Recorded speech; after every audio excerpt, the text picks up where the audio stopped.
Hi guys, আমাদের বাড়িতে ছিল সেদিন সত্যনারায়ণ পুজো। প্রতি বছরই বুদ্ধ পূর্ণিমার দিন আমাদের বাড়িতে সত্যনারায়ণ পুজো হয়, তাই সবাই সকাল সকাল উঠে গিয়েছিলাম। মা আর বোন এখানে পুজোর কাজ করছিল, আর মা ফল কেটে নিচ্ছিল, বোন আলপনা দিচ্ছিল। ঠাকুরমশাই আমাদের প্রতি বছরই তাড়াতাড়ি আসে, তবে এবছর আরো বেশি তাড়াতাড়ি চলে এসেছিল।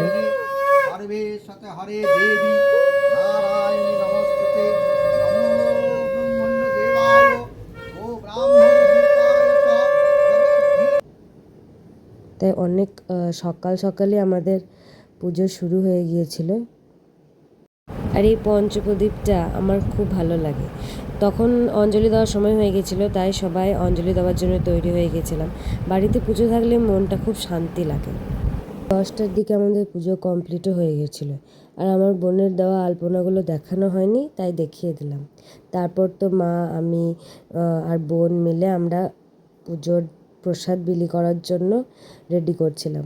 বাবা ওইদিকে সিন্নি মেখে নিয়েছিল, আর এদিকে আমি ফল এগুলো দিচ্ছিলাম। তারপর তো মা আর বোন চলে গিয়েছিল প্রসাদ দিতে, এবং আমি এখানে বাড়িতে প্রসাদ খেয়ে নিয়েছিলাম। আর আজকে তো পুজো বলে নিরামিষ লুচি আর ঘুগনি হয়েছিল। বাই।